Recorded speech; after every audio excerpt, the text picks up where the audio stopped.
एक बार फिर से आप सभी का स्वागत है। आज के इस वीडियो में हम बात करने वाले हैं कंपोजिट ग्रांट के बारे में। आपके विद्यालय को जो धनराशि प्राप्त हो चुकी है या प्राप्त होने वाली है, वो छात्र संख्या के अनुसार ही है, जैसा कि आप सभी जानते ही हैं। कंपोजिट ग्रांट का कैसे यूज़ करना है, उसका सही तरीका क्या है, पूरी डिटेल हम वीडियो में आगे जानेंगे। जो भी विद्यालय की आवश्यकताएं हैं, उस पर आपको विशेष ध्यान देना है, उसे एसएमसी के एजेंडे में शामिल करना है, उस पर एसएमसी मीटिंग में चर्चा की जानी है और चर्चा के बाद उसका प्रस्ताव पास होगा, तभी उस कार्य को आप कराएंगे। सबसे अच्छा तरीका यही रहता है। और जो भी विद्यालय की आवश्यकताएं हैं, तो उनकी आप पहले से ही सूची बनाकर रख लें कि क्या क्या कार्य हमें कराने हैं, और उनको जो भी मीटिंग है उसमें से आपको पास कराना है। वो पास कराने के बाद ही उन पर हमें कार्य करना है। वरीयता का क्रम क्या है, उसके लिए मैंने अलग से एक वीडियो बनाया है, आप उस वीडियो को भी देख सकते हैं। साथ ही साथ मैंने आपकी हेल्प के लिए एक टेलीग्राम ग्रुप और एक टेलीग्राम चैनल बनाया हुआ है, आप उसे भी ज्वाइन कर सकते हैं। अगर आपका कोई भी प्रश्न है तो कमेंट बॉक्स में आप लिख सकते हैं, मैं उसका आंसर देने का प्रयास करूंगा।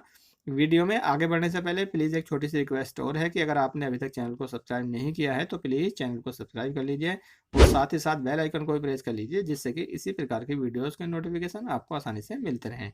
अब हम बात करेंगे, अगर आपके विद्यालय को 25,000 रुपये की धनराशि प्राप्त होती है या प्राप्त हो चुकी है, तो उसका यूज़ करने का सही तरीका क्या है। जो विभाग द्वारा जो सूची भेजी जाती है, उस सूची के अनुसार ही मैं आपको बताने का प्रयास करूंगा क्या-क्या उस सूची में दिया गया है। सबसे पहले मैं आपको बता दूं कि जो भी सूची है, उसमें बताया गया है कि जो धनराशि आपको प्राप्त होती है, उसमें से 10% की धनराशि आप स्वच्छता पर खर्च करेंगे। तो अगर 25,000 रुपये की धनराशि प्राप्त हुई है, तो 25,000 में से 2,500 रुपये की धनराशि आपको स्वच्छता पर खर्च करनी है। तो उसमें से आप क्या-क्या करा सकते हैं, क्या-क्या उसमें कार्य दिए गए हैं।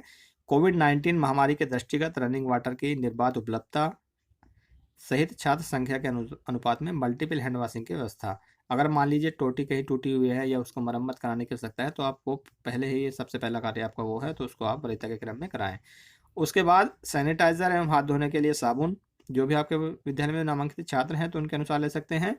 और फिनाइल ले सकते हैं 10 लीटर, चूना ले सकते हैं 10 किलोग्राम, बाल्टी ले सकते हैं 2, मग ले सकते हैं 2, कूड़ेदान ले सकते हैं 4, झाड़ू ले सकते हैं 4, टॉयलेट ब्रश ले सकते हैं 2, टॉयलेट क्लीनर ले सकते हैं 10 लीटर और नेल कटर ले सकते हैं 4। विद्यालय परिसर के जल निकासी एवं किचन जल निकासी की व्यवस्था आप उसी में से करा सकते हैं।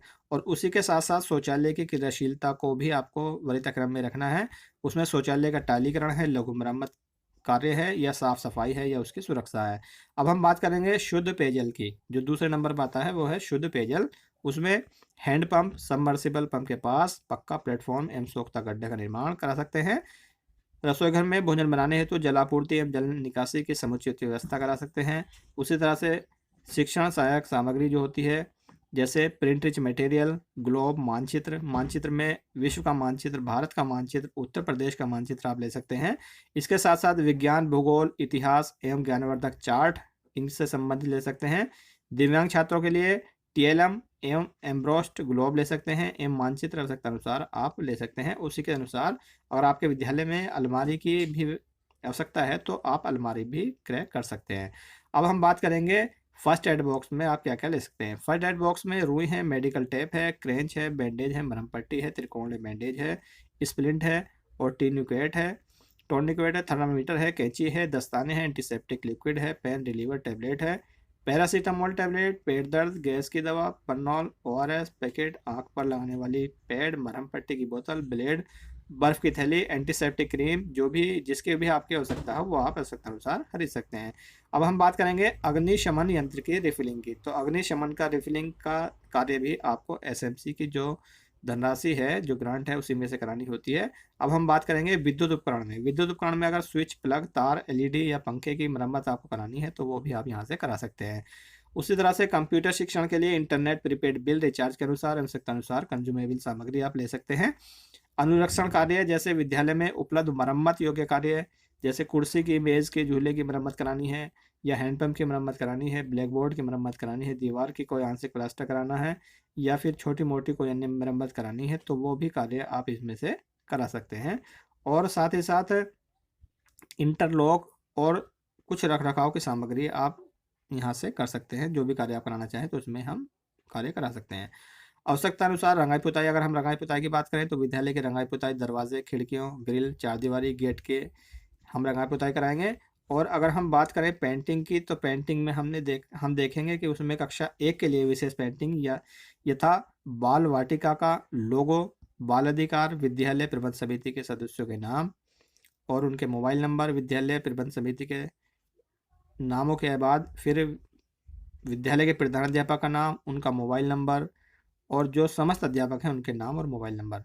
कंपोजिट ग्रांट के द्वारा कराए गए कार्यों का लेखा, वहाँ पर हम लिखेंगे जो है कार्य कराए हैं तो उनका अंकन करेंगे पेंटिंग कार्य में, और उसी के साथ साथ अधिकारियों के नाम और मोबाइल नंबर, जिला अधिकारी, जिला बेसिक शिक्षा अधिकारी, जिला और खंड शिक्षा अधिकारी, ग्राम प्रधान आदि के नाम और उनके मोबाइल नंबर हम वहाँ पर लिखवाएंगे। उसी के साथ साथ महत्वपूर्ण दूरभाष नंबर जैसे कि महत्वपूर्ण मोबाइल नंबर जैसे पुलिस सेवा, fire brigade, ambulance, women power line, ये भी हम कराएंगे। उसी के साथ साथ किचन पर मध्याह्न भोजन का मेनू एवं ऑपरेशन कायाकल्प के अंतर्गत कराए गए कार्यों का अंकन। विद्यालय में बरामदे के ऊपर विद्यालय का यूडाइस कोड एवं नाम, विकासखंड एवं जनपद का नाम, ये भी पेंटिंग के अंतर जरूरी कार्य हैं, तो ये भी हमें कराने होते हैं। उसी के बाद अगर हम बात करें स्टेशनरी की, तो स्टेशनरी में छात्र उपस्थिति पंजिका, शिक्षक उपस्थिति पंजिका, इनके बारे में आप सभी जानते ही हैं, तो जो भी रजिस्टर्स हैं वो आप यहाँ से क्रय कर सकते हैं। अगर हम बात करें टाट पट्टी चटाई की, तो उसमें से जो भी पर्याप्त संख्या में आपके बच्चे हैं, अगर आपको टाट पट्टी की आवश्यकता है तो आप वहाँ से छात्र छात्राओं के लिए टाट पट्टी भी खरीद सकते हैं। रेडियो प्रोग्राम के लिए, जैसे रेडियो प्रोग्राम में आप मीना मंच है, जन पहल है, आप अंग्रेजी सीखे कार्यक्रम है, इसके लिए तो रेडियो आपके सभी विद्यालयों में पहले से ही होगी, तो उसके लिए आप उसकी मरम्मत करा सकते हैं, उसकी जो बैटरी है वो क्रय कर सकते हैं। सांस्कृतिक कार्यक्रम हेतु माइक ले सकते हैं, एम्पलीफायर ले सकते हैं, बांसुरी, ढोलक, मंजीरा और ढपली, स्टॉप वॉच, पीटी, ड्रम आदि आप इसमें से सांस्कृतिक कार्यक्रम के लिए ले सकते हैं। सामान्य सामग्री में जैसे जग, गिलास, घड़ा, शीशा, जो भी सामग्री आपको विद्यालय के लिए चाहिए, जैसे तौलिया या फिर जो महापुरुष और स्वतंत्रता सेनानियों के फोटो हैं, तो वहाँ से हम फ्रेम सहित खरीद सकते हैं। अब हम बात करते हैं बागवानी किट की, तो बागवानी किट में हम खुरपी, कुदाल, हंसिया, कतरनी, तसला, हजारा, टोटी, प्लास्टिक पाइप, गमला, फावड़ा, ये चीज़ें हम यहाँ से खरीद सकते हैं। अगर हम बात करें पुरस्कार वितरण हेतु सामग्री की, तो उसमें विभिन्न प्रतियोगिताओं में विजेता जो छात्र हैं उनको प्रोत्साहित करने के लिए पुरस्कार ले सकते हैं। पेन, पेंसिल, लंच बॉक्स, कहानियाँ, पेंटिंग की दीवारें आदि भी हम यहाँ से खरीद सकते हैं। इसके अलावा भी मान लीजिए आपको कोई विद्यालय में कोई आवश्यकता है, तो वो सामान भी वहाँ से हम खरीद सकते हैं। लेकिन मैं आपकी जानकारी के लिए एक बात बता दूं कि जो भी धनराशि आपको प्राप्त हुई है, तो उस धनराशि का 100% हम वित्तीय वर्ष में दिखाएं, क्योंकि बाद में जो है एक प्रमाण पत्र भी लिया जाता है कि आपने कितना धनराशि आपको प्राप्त हुई थी और कितनी धनराशि आपने खर्च की है, तो उपभोग प्रमाण पत्र को भरने में आपको आसानी रहती है। जो भी धनराशि प्राप्त होती है तो उसे हम वित्तीय वर्ष में अगर खर्च में दिखा देते हैं तो आगे भी हमें सुविधा रहती है। अगर मान लीजिए आप खर्च ज़्यादा कर देते हैं, आपने धनराशि ज़्यादा खर्च कर दी है, तो उस धनराशि को आप नेक्स्ट ईयर में एडजस्ट कर सकते हैं। लेकिन बेहतर यही रहता है कि आपको अगर 25,000 की धनराशि प्राप्त हुई है, तो उस वित्तीय वर्ष में आप 25,000 के रुपए की धनराशि ही व्यय दिखाएं और नेक्स्ट ईयर के लिए आप कुछ भी न दिखाएं।